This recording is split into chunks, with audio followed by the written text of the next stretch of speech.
할렐루야. 반갑습니다. 오늘도 무사히 또 오늘도 감사히 함께 예배드리네. 정말 감사합니다. 몸이 좀 안 좋으신 분들도 계시고 또 그런 분들 계시지만 오늘 말씀 가운데서 위로와 힘을 얻길 또 소망합니다. 오늘은요 예수님께서 안식일에 이제 회당에서 말씀을 가르치실 때 18년 된 꼬부라진 여자를 치유하신 사건을 통해서 예수님의 시선, 설교 제목 예수님의 시선이라는 제목으로 함께 말씀의 은혜를 나누도록 하겠습니다. 본문을 한번 같이 볼게요. 오늘 본문 누가복음 13장 10절 한 절 말씀입니다. 같이 읽겠습니다. 예수께서 안식일에 한 회당에서 가르치실 때라고 본문이 시작을 합니다. 자, 오늘 본문의 사건이 일어난 때는 언제죠? 안식일이라고 그래요. 그 사건이 일어난 장소는 어디일까요? 회당입니다. 안식일 날 회당에서 예수님이 가르치실 때 일어난 사건인데 오늘날의 개념으로 이것을 이제 이해해 보면 안식일이 이제 주일의 개념으로 그 정신을 이어받아 왔고요. 또 회당은 교회, 예배다라고 우리가 할 수 있겠죠. 즉 주일날, 오늘 같은 우리 이 주일날 예배 드릴 때 지금 이 장소랑 같다고 보시면 돼요. 여기서 이제 일어난 사건이라고 생각하시면 됩니다. 그러면 먼저 이제 안식일이 무엇인지, 안식일의 의미에 대해서 먼저 살펴볼 거예요.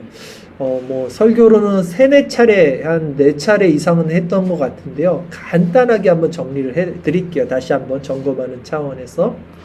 안식이라는 말 히브리어로 샤바트라 그랬습니다. 이 샤바트의 뜻은 뭐냐면요. 모든 일이 끝난 상태를 의미해요. 그래서 쉬는 거예요. 완전히 쉬는 상태. 모든 일이 종료가 됐어요. 그래서 처음 이 안식, 샤바트라는 단어가 쓰여진 것은 창세기예요. 하나님이 6일 동안 창조를 하시고요. 이제 7일째 되는 날 쉬신 거예요. 안식, 샤바트. 모든 일을 끝내신 거죠.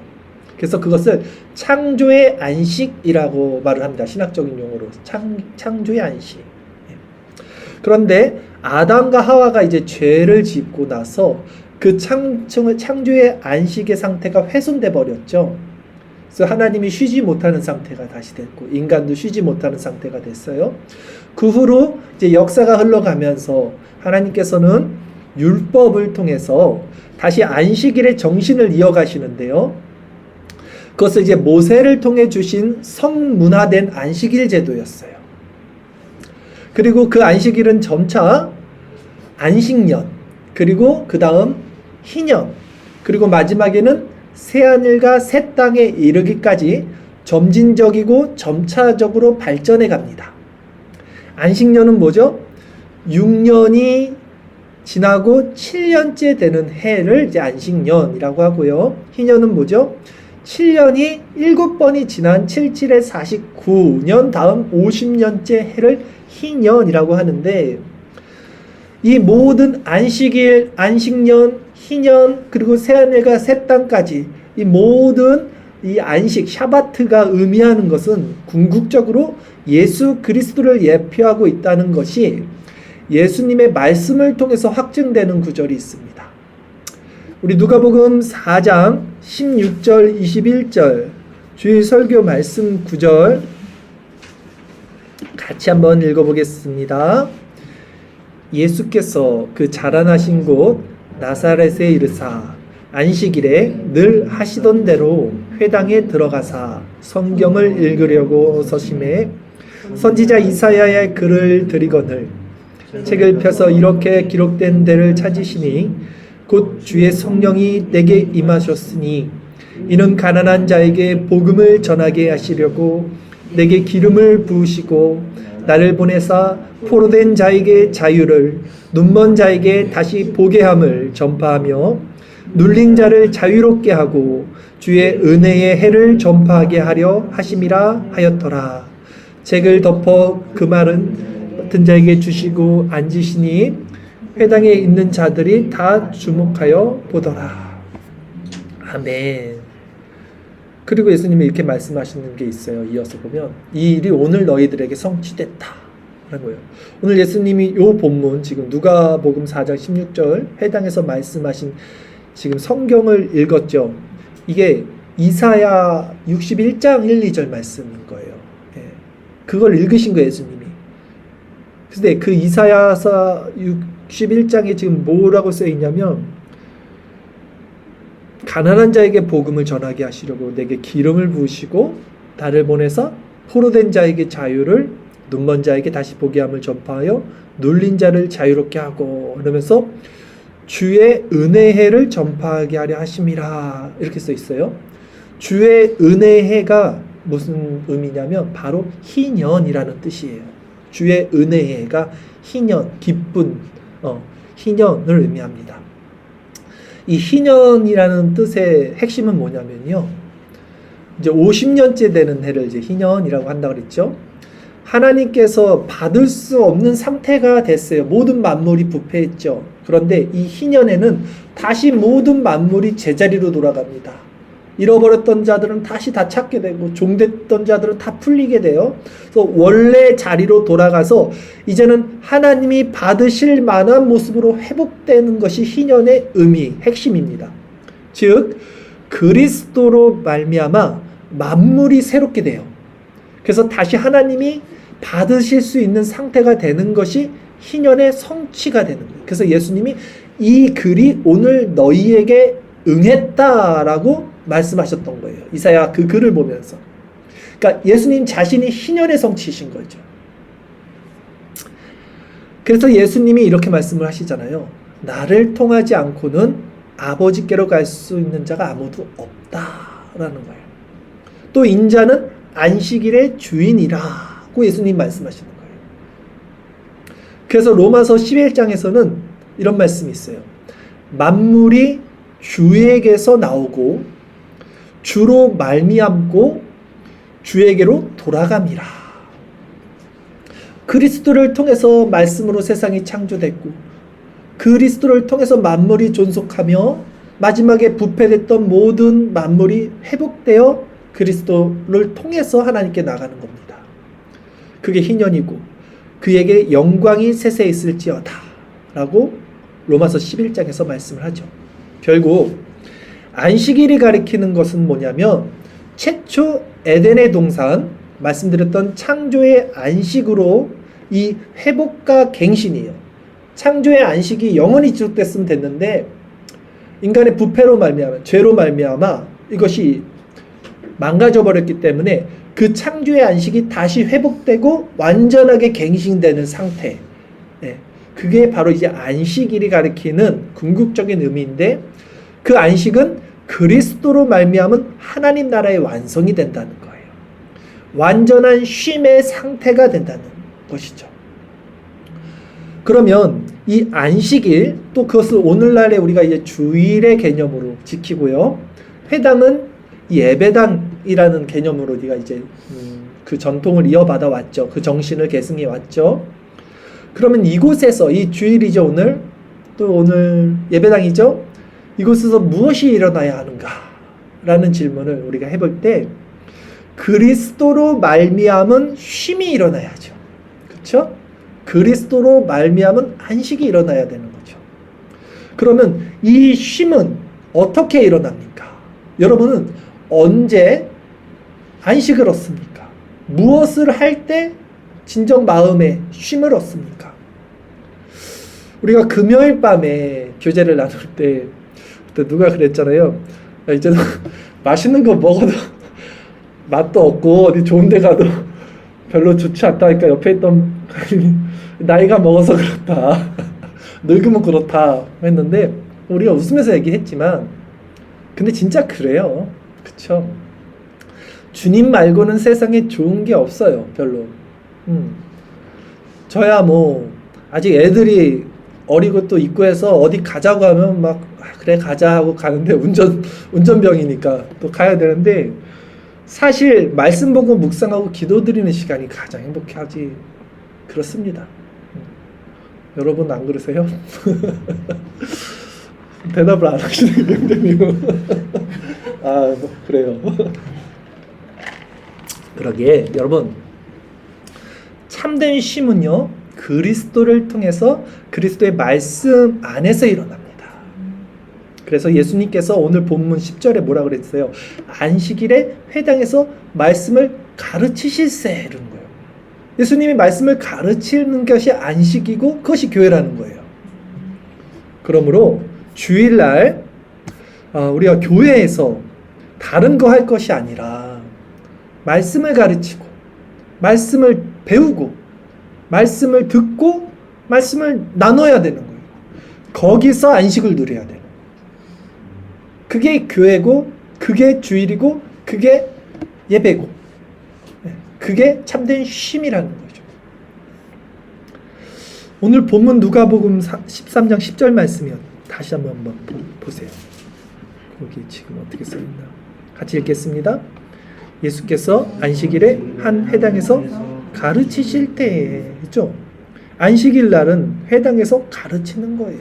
말씀 안에서 쉼을 얻는 거죠. 그런데 안타깝게도요, 그때나 지금이나 실제 예배당 안에서는 어떤 모습과 일들이 일어나고 있습니까? 무언가 사람들은 굉장히 주일날 바쁘고 분주합니다. 그래서 신앙의 이런 외적 행위들을 내면서 열심을 내죠. 그러나 참된 안식은 잘 이루어지지 않는 것 같아요. 왜일까요? 예수님의 말씀이 없기 때문이죠. 그런데 아이러니한 것은 뭔지 아세요? 사람들은 말씀이 없어서 안식이 일어나지 않는 것인데 실상 말씀만으로는 안 되니까 이제 그 자리에 다른 걸 넣게 되는 거예요. 이 희한한 아이러니한 거예요. 말씀만으로는 참된 안식을 못 누리니까 사람들은 그 자리에 조상의 유전과 전통을 넣었죠. 당시 바리새인들은 오늘날로 따지면 이제 목사들이 어떤 입담, 정치적, 사회, 철학적 어떤 이런 인본주의적 메시지를 담고 그 자리를 대신하고요. 교회 안에서 각종 프로그램, 사교 모임 등을 그 자리를 메꾸고 채우려 하고 있습니다. 그래서 굉장히 분주하고 열심을 내고 있어요. 근데 참된 안식이 없죠. 오늘날 교회는요, 예수님의 말씀 빼고는 다 있는 것 같아요. 제가 볼 때는 다 있어요. 정말 막 휘황찬란한 성가대부터 찬양단, 밴드 수준의 찬양단 다 있는데 의자도 너무 편한 의자. 정작 예수님의 말씀은 없는 것 같아요. 그러나 정작 우리에게 필요한 주님의 말씀이 없다면 결국 그곳에는 진정한 샤바트, 쉼, 안식이 없습니다. 오늘 이 아침 우리 영혼에는 이 주님의 말씀이 있어서 참된 쉼이 깃들기를 바랍니다. 저는 진짜 왜 교회에서요, 영어 가르치고 음악 가르치고 이런 거 많이 하잖아요. 그거 왜 하는지 모르겠어요. 그런 것은 여러분 정말 세상에서 충분히 할 수 있는 거예요. 어떤 모임에서도. 교회는 그리스도의 말씀을 듣고 배우기 위해서, 또한 나누기 위해서 이곳에 온 것이지 다른 목적을 위해 온 게 아니에요. 분명히 하셔야 돼요. 우리는 주님의 말씀이 듣고 싶은 사람들이에요. 여러분들이 이 교회 본질을 지켜주셔야 돼요. 교회는 주님의 말씀이 듣고 선포되고 그 말씀을 듣고 싶어하고 그 말씀을 나누고 싶어하고 그 말씀으로 안식을 얻는 곳이라는 거예요. 그래서 첫째는 무엇이 중요하냐? 교회의 정체성이 중요한 거예요. 지금 우리가 누구 앞에 나와 있는가? 우리가 누구의 말씀을 듣고 있는가가 중요한 거예요. 주의 말씀이 선포되지 않는 곳에서는요, 빨리 떠나야 됩니다. 빨리 떠나야 돼요. 이상한 소리 하는 목사 설교는 듣지 말아야 됩니다. 그러나 주의 말씀이 선포되는 곳이라면 그것이 어디라도 우리는 달려가서 들어야겠죠. 오늘 본문에 예수님이 말씀하시던 그 회당 안에는 누가 있었습니까? 그 여자가 있었죠. 본문 보겠습니다. 누가복음 13장 11절 우리 한 절 말씀 같이 읽겠습니다. 18해 동안이나 귀신 들려 앓으며 꼬부라져 조금도 펴지 못하는 한 여자가 있더라. 아멘. 자, 18년 굉장히 긴 시간입니다. 귀신이 들려서 꼬부라졌어요. 조금도 펴지 못하는 한 여자라 했어요. 곱축 아시죠? 곱축이라고 생각하시면 될 거예요. 이 여자는 근데 어쨌든 이 회당을 잘 선택한 거예요. 당시 유대인들은 10명 모이면 회당을 짓고요. 그 마을 중심에 회당이 있고, 회당이 많아요. 바벨론 포로 이후부터 회당 문화가 정착이 돼서 그 많은 회당 중에 예수님이 계신 회당 잘 선택한 거예요. 이 여자 복인 거죠. 예수님의 말씀이 있는 회당 안에 있었기에 이 여자의 병이 치유될 수 있었습니다. 그러면 이제 우리가 생각해 볼 것은 오늘날에도 교회 안에 이런 여자와 같은 억눌리고 병에 걸려 있고 고통받는 사람들이 많다는 사실이죠. 교회 안에 있지만 육신의 질병, 마음의 질병으로 인해서 여전히 사탄에게 붙잡혀 있고요. 자유하지 못한 채 구부러진 인생을 사는 자들이 오늘날에도 교회 안에 너무나 많이 있는 것 같아요. 교회 안에서 다들 신앙생활의 모습이 있습니다. 그러나 이런 상태에 머물러 있는 것은 정말 너무나 보기 안타까운, 서로 보기 민망한 안타까운 거예요. 아니, 교회에 왔으면 쉼이 있고 치유가 있어야 되는데 쉼이 없고 치유도 없고 서로 민망한 거잖아요. 그런데 이상한 것은 뭐냐면 오늘 본문에서 이 회당장에 있는 이 18년 된 병 걸린 이 허리 굽은 여자를 아무도 주목하지 않아요. 여자 신경도 쓰지 않습니다. 본문에 나온 이 회당장이 예수님께 이렇게 말을 하는 장면, 그 말하는 태도를 보더라도 이 여자를 지금 무시하고 있다는 것을 우리 충분히 알 수 있어요. 왜냐하면 회당장이 무리들한테 이러잖아요. 6일 동안 고치면 되지 왜 안식일날 고쳐? 아니, 자기 딸이면 그렇게 말하겠냐고요, 지금. 그 이 여자가 만약에 정말 돈이 많다고 생각해 보세요. 그렇게 말하겠냐고요, 지금. 무시하고 있는 거잖아요, 지금. 누가 봐도.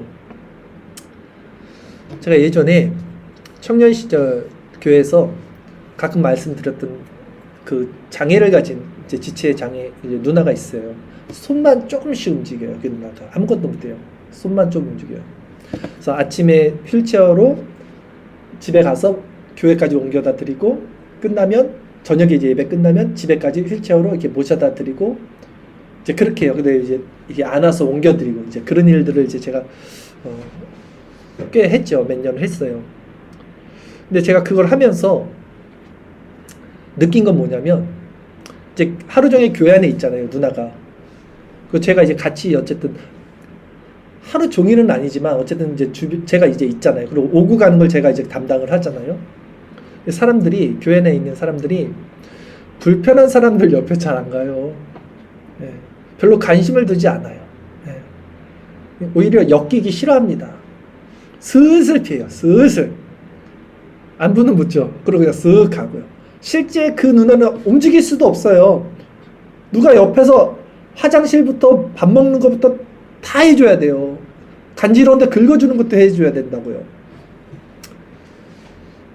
옆에서 그분의 수족이 되어 모시는 사람들은 근데 이제 그런 것들이 보이겠죠. 저뿐만이 아니라 우리 여자 자매님들이 화장실 가고 밥 먹고 이런 것들을 해주시는데, 그러니까 도와주는 사람들은 이제 보여요. 그쵸? 다른 사람들이 어떻게 행동하는지를.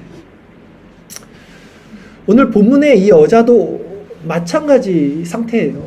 아무도 이 여자 신경 쓰지 않은 거예요. 그 안에서 있는데 18년 동안 그렇게 하고 있는데 회당장까지도 사람 취급 안 했던 거죠. 왜 그랬어요? 얻을 게 없으니까 이 여자한테는.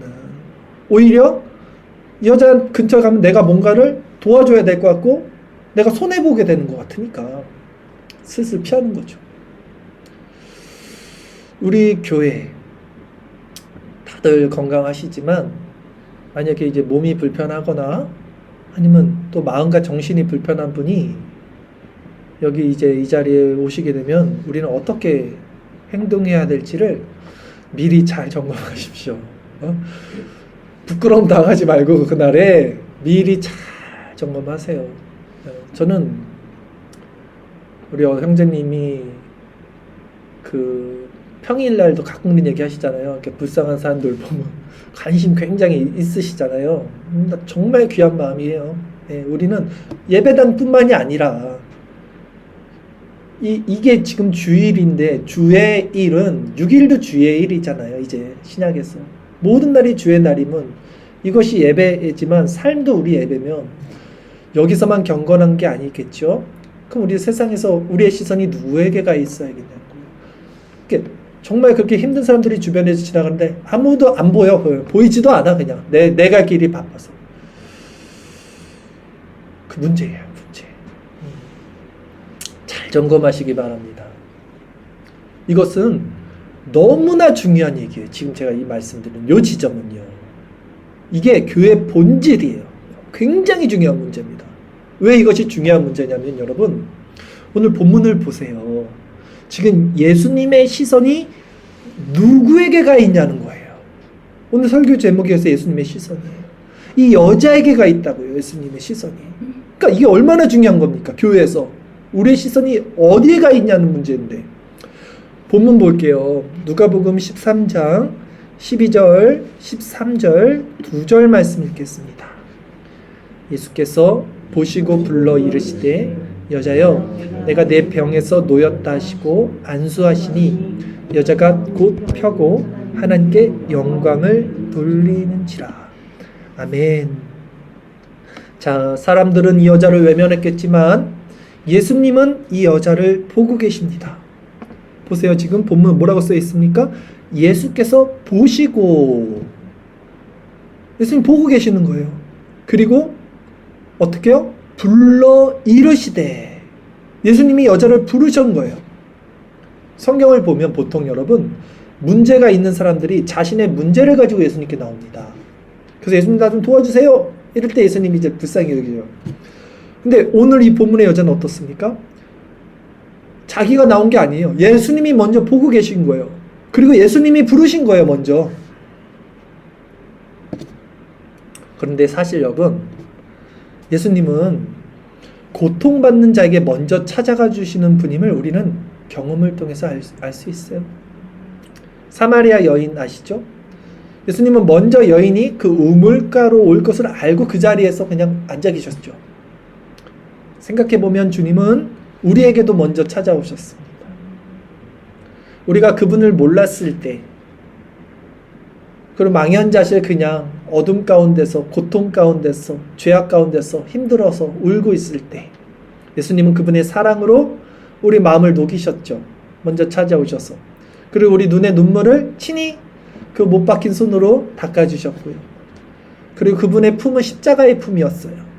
우리를 품고 안아주셨다는 것을 우리 영혼인 각인이 돼서 우리는 영원히 그것을 기억할 수 있게 돼요. 그걸 기억하는 거예요. 우리 하나님 나라 갈 때.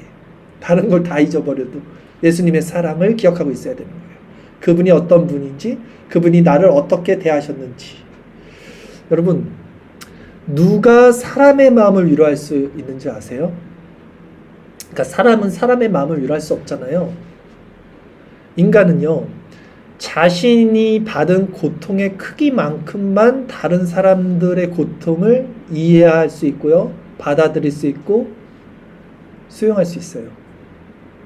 그래서 인간의 깊은 상처를 이해하는 사람들은요, 타인에게 섣부른 위로를 하지 않습니다. 그저 그의 고통을 자기 가슴으로 가져와서 느끼는 거예요. 이게 위로예요. 아유 어떡하니, 이게 아니라 정말 고통받은 사람들이 있잖아요. 근데 내가 정말 고통의 결은 다르겠지만 정말 고통을 받은 사람이 있어요. 그럼 이제 이신점신 알잖아요. 그 고통을 가져와서 내가 그냥 갖고 있는 거예요. 그게 위로예요. 그게 진짜 위로예요. 굳이 말을 안 해도 사람은 자신이 경험한 고통의 깊이만큼 다른 이의 고통을 함께 품어줄 수 있는 거예요.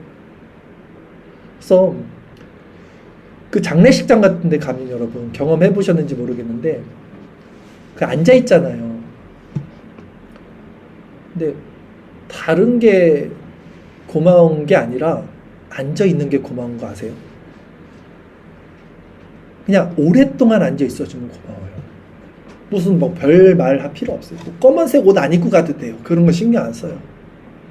상주는 그냥 앉아 있는 거예요. 아무 말 안 해도 그냥 마음을 나누고 있는 거예요. 이 사람이. 이 사람도 그걸 당해봤으니까 아는 거예요. 이 사람의 마음을.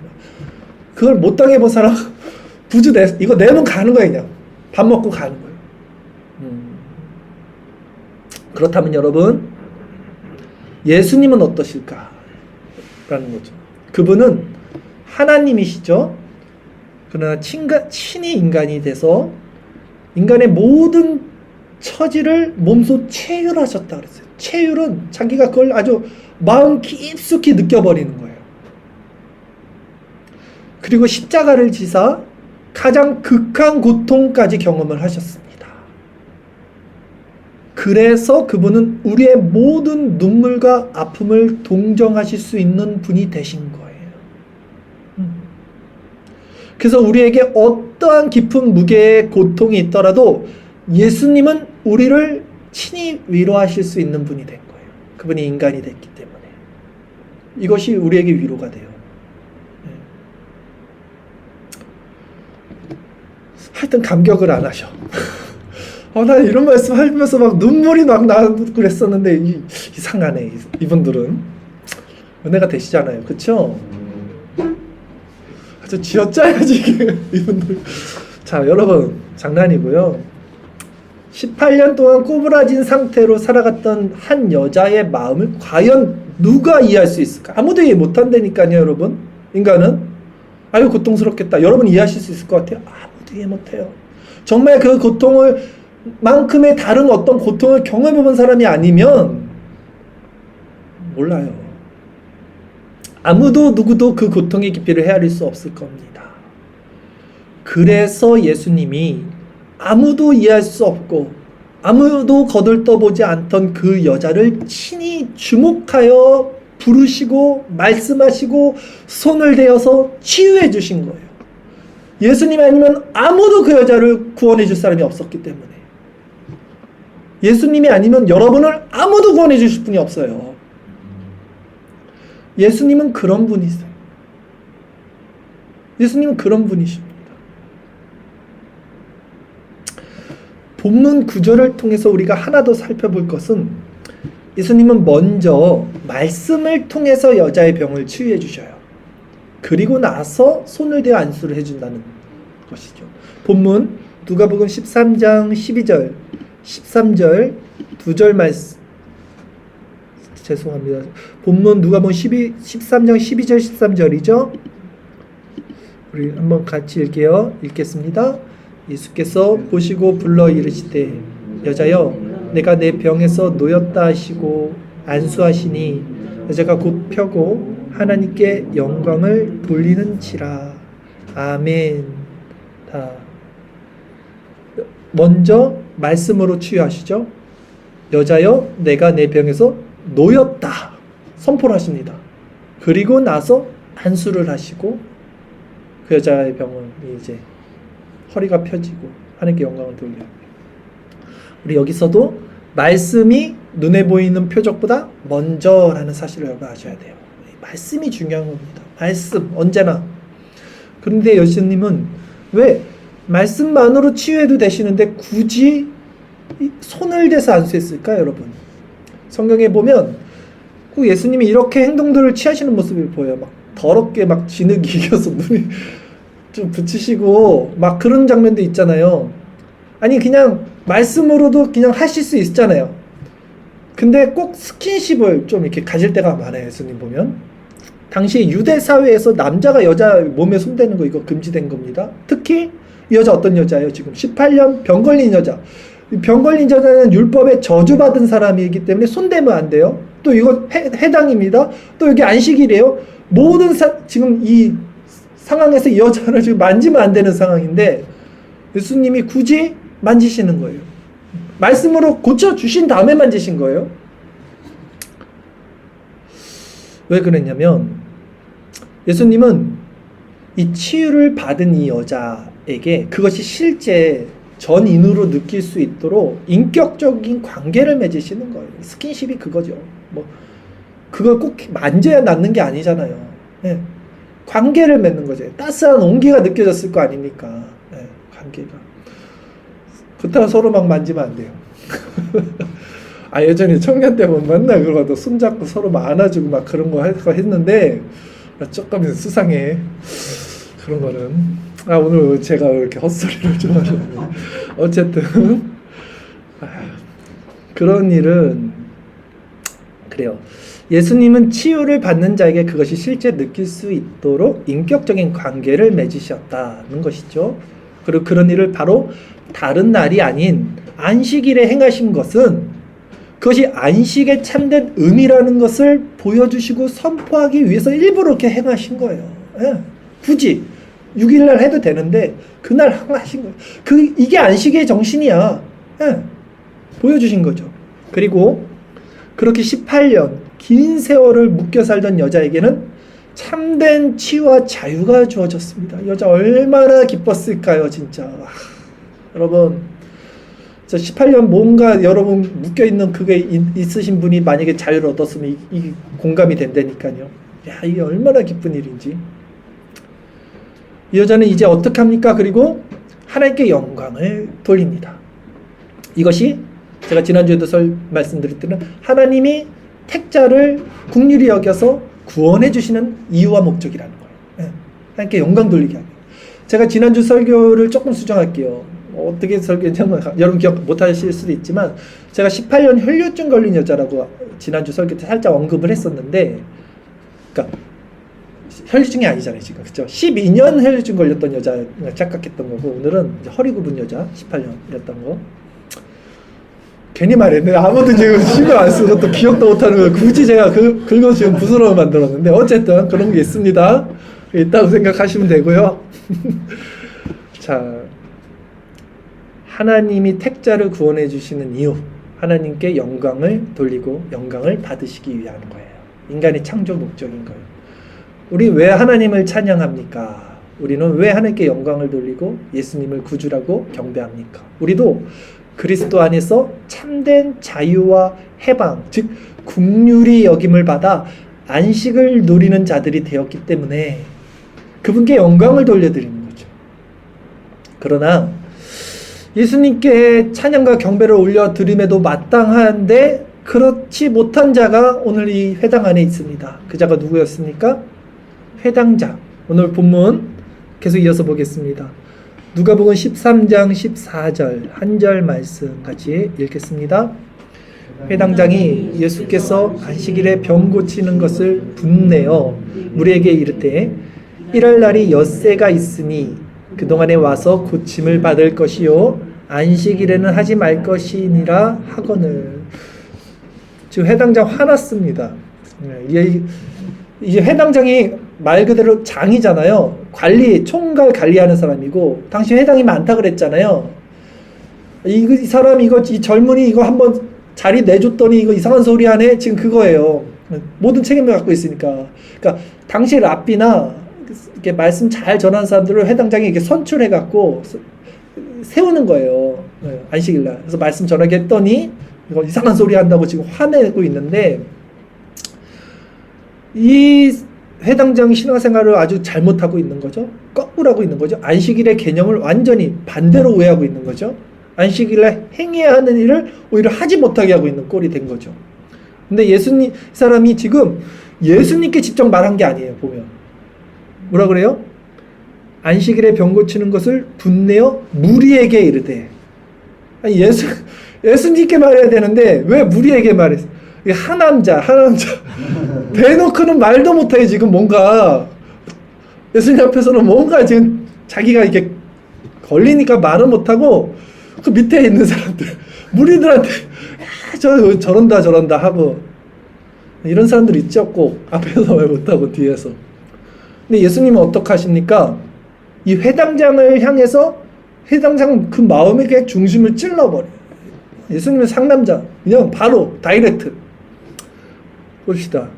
오늘 본문 마지막 구절인가요? 아니네요. 13장 15절 16절까지만 읽읍시다.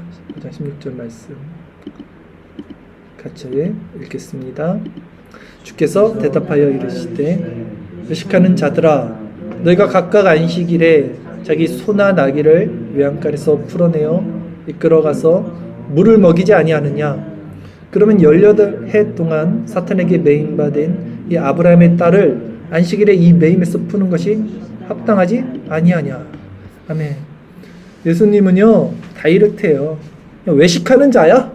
바로 그냥 대놓고 말합니다. 회당장한테. 그러면서 말하는 거예요.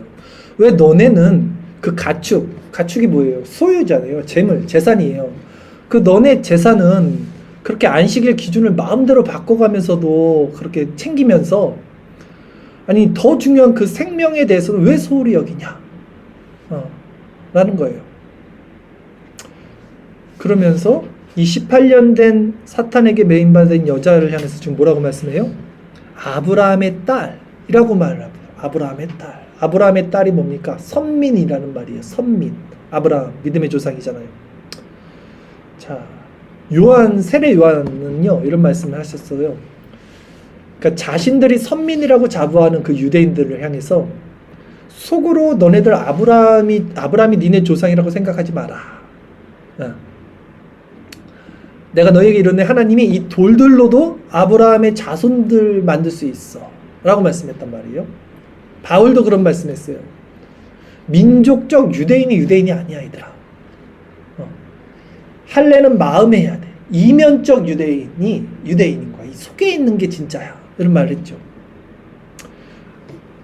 주의 설교 말씀 구절 로마서 2장 28절 29절 말씀 이건 한번 같이 읽어보겠습니다. 같이 읽겠습니다. 되죠? 표면적 유대인이 아니에요.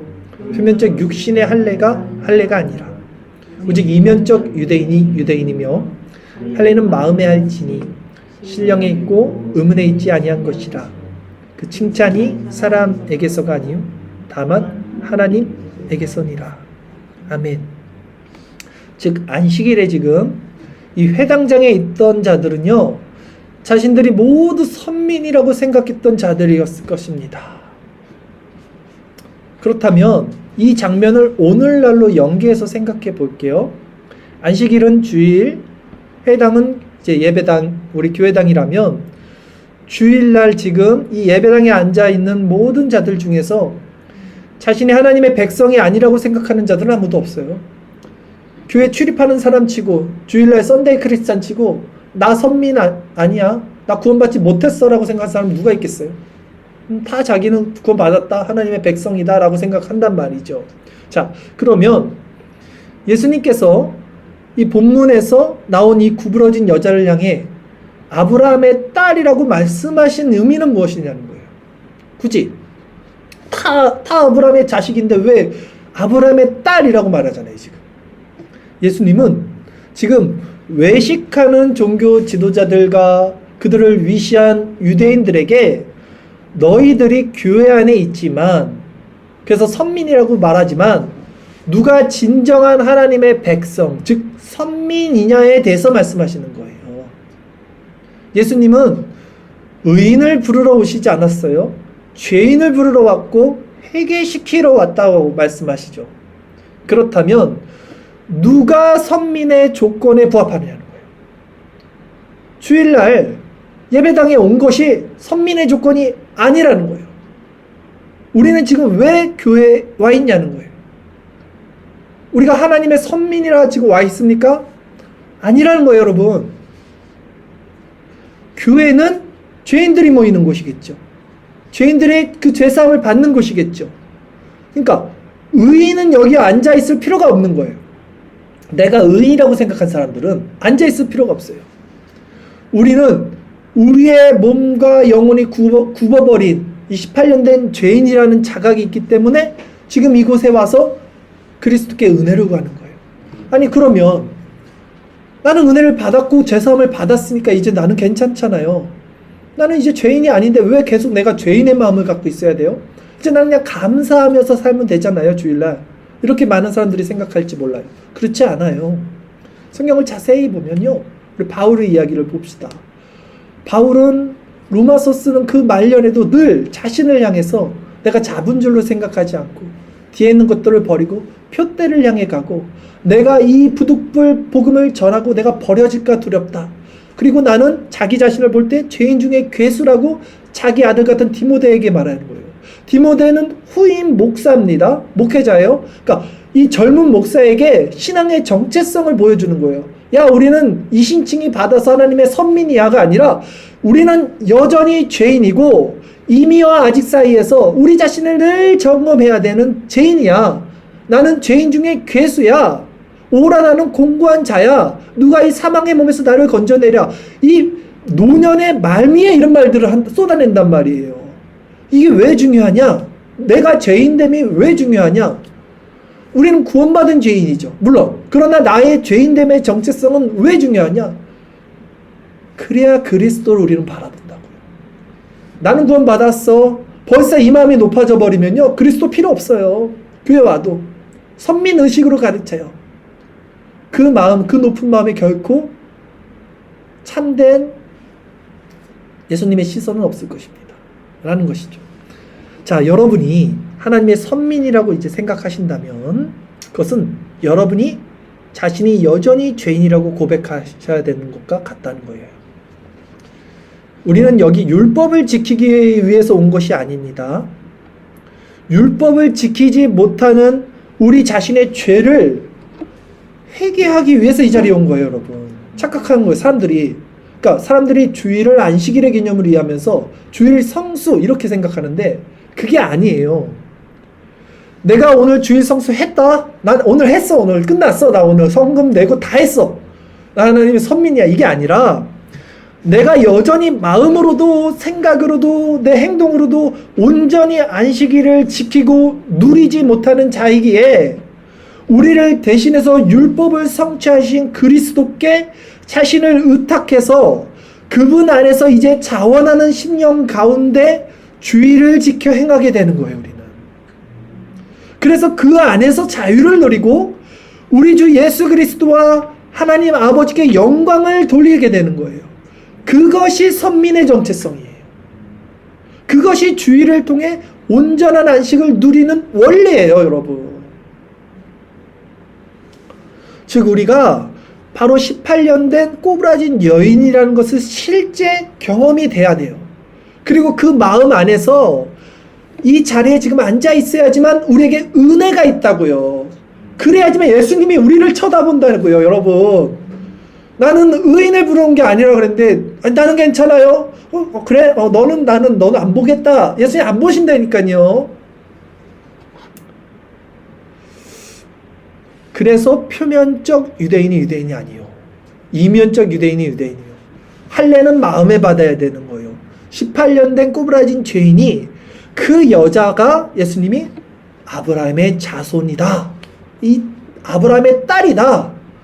이 즉 선민이다. 라고 말씀하신 거예요. 자, 그렇다면 우리는 이제 이 낮은 마음에서 진정 그리스도 안에서 선민이 된다면 이제 비로소 국률 받아야 될 자, 여전히 죄인인 자의 그 정체성으로서의 선민이라면 이제 우리 시선은 어디에 가 있어야 하는가, 이 지점까지 살펴봅시다. 아직도 굽어 있는 자들이 많죠. 소외된 자들, 몸과 영혼, 마음이 다 구부려져서 허리 한번 쭉 펴지 못하시는 그런 사람들 많죠. 저희 증조할머니가 진짜 허리가 이렇게 돼 있었어요. 지팡이 들고 90 몇 살에 돌아가셨는데 허리를 못 펴고 평생을, 그러니까 제가 태어났을 때는 허리가 굽어져 있었으니까 저는 다 늙으면 허리가 굽어지는 줄 알았어요. 그때 할머니가 되면. 아니더라고요. 고생을 많이 해서 그런 거더라고요. 평생 일을 하니까. 요즘 할머니들은 허리 이게 똑바로 되잖아요. 얼마나 고통스럽겠어요. 그렇게 사는 거예요, 평생. 저는 봤어요, 어떻게 사는지를. 굉장히 힘들어요. 지팡이 없으면 걷지도 못하고요. 그러면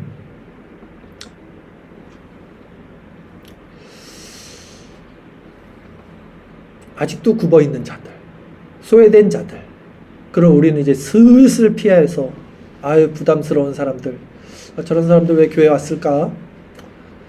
이렇게 존재로 봐야 하니까 고통을 경험한 자들이 고통을 위로할 수 있다면, 그리고 내가 10,000달란트 탕감받은 자라는 자각이 있다면 우리의 시선은 예수님의 시선과 얼마나 차이가 있는지 오늘 한번 점검해 보세요. 예수님이 지금 시선이 있잖아요. 예수님이 누굴 바라보고 있는 거예요. 여러분 지금 이 교회에서 지금 누굴 바라보고 있는 거예요?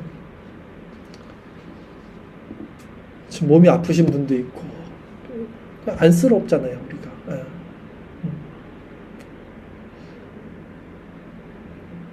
같은 마음으로 고통을 나눠야겠죠.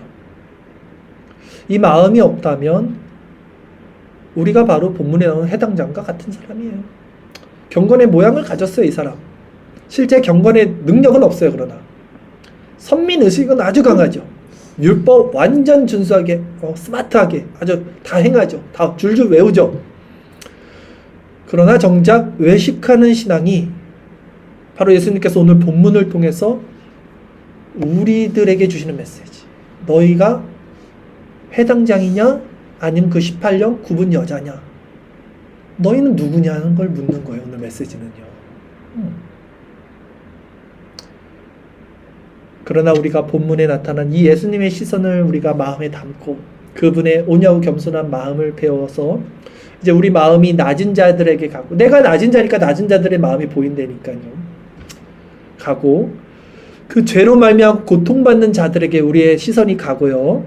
그 묶여있는 자들에게 우리의 시선이 가고요. 내가 묶여있었던 자니까 묶여있는 자들이 보인다니까요. 그러면 주님은 우리가 다른 이들의 죄를 긍휼히 여긴 것처럼 우리의 죄도 긍휼히 여겨주신다라고 말씀하십니다. 이게 주기도문이잖아요. 이게 그 원리예요.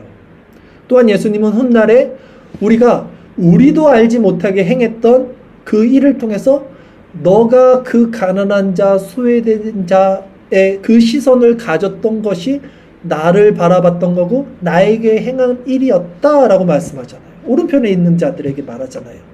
우리가 언제 주께 물 한 그릇 했습니까? 이렇게 말할 때 소자에게 했던 것이 나에게 했던 것이다 하고 우리가 칭찬을 받게 될 것입니다. 그러니까 우리 마음은 낮아져 있는 게 복된 거예요. 항상 죄인됨의 자가, 낮아짐의 은혜, 이게 마음 가운데 저변에 있어야 된다니까요. 그게 은혜라니까요. 그러니까 이 회복의 안식을 주일날 교회 안에서만 누리지 마시고 이제 그렇게 되면 주의 6일간도 세상에서 이 안식의 삶을 우리는 확장해서 사십시오. 모든 날이 주의 날이고 모든 날이 예배의 삶입니다. 하나님을 사랑하고 더욱 이웃을 사랑하십시오. 2024년이 시작된 지 얼마 되지 않은 것 같은데 벌써 달력이요 4장 남았던 거예요. 4장. 여러분 아시요? 얼마 안 남았죠? 2024년을 시작하면서 제가 교회 사역 2가지를 제시했습니다. 첫째는 호스피스 사역이었고요. 둘째는 나비성교의 복음전도 사역. 어떤 천천히 가는 건 있지만 우리가 이 2가지 사역을 꾸준히 지금 잘 해나가고 있어요. 우리 주변에 죄로 인해서 마음이 구부러진 자, 고통받는 자들이 있다면 주의 말씀이 있는 교회로 인도하셔야 됩니다, 여러분. 주일에 이 자리에 앉아 있는 것이 복된 거라니까요. 왜냐하면 그렇지 않고는 그들이 주의 말씀을 어디에서 들을 수 있겠어요, 여러분. 중풍병 걸린 사람들 그 혼자 못 걸으니까 협동해서 여럿이 지붕 뚫고 막 침대 내리잖아요. 예수님 앞에 데려온 그 자들처럼 이제 우리도 본격적으로 힘을 합쳐서 복음 전도 사역에 힘쓸 겁니다. 네, 우리 주변에 그 가난한 자들, 소외된 자들, 정말 죄로 말미암아 구부러진 자들에게 우리 시선이 가 있어야 되는 거예요. 오늘 말씀을 통해서 우리 시선이 어디에 있는지 점검하십시오. 그리고 아직도 몸과 영혼이 구부러진 자들에게 이 사랑을 나누는데 우리가 부족함이 있다면 먼저 내가 어디서 건진받은 자인지를 다시 한번 점검하십시오. 내가 누구였는지를 점검하세요. 내가 왜 지금 여기서 숨쉬고 평안한 마음으로 앉아있을 수 있는지를, 누구 때문에 이 일이 가능한지를 정말 점검해 보세요. 그러면 그 10,000달란트 빚진 자의 자각으로서 영혼들을 보이게 될 것입니다. 하나님께서 오늘 이 아침 우리에게 그 시선 주시기를 바랍니다. 그 하나님 나라의 참된 안식을 전하고 누리고 나누는 참된 안식 있는 교회 되기를 바랍니다. 끝으로 잠언 19장 17절 말씀 함께 읽으며 오늘 설교를 마치겠습니다. 우리 같이 읽겠습니다. 가난한 자를 불쌍히 여기는 것은 여호와께 구워 드리는 것이니 그의 선행을 그에게 갚아 주시리라. 아멘.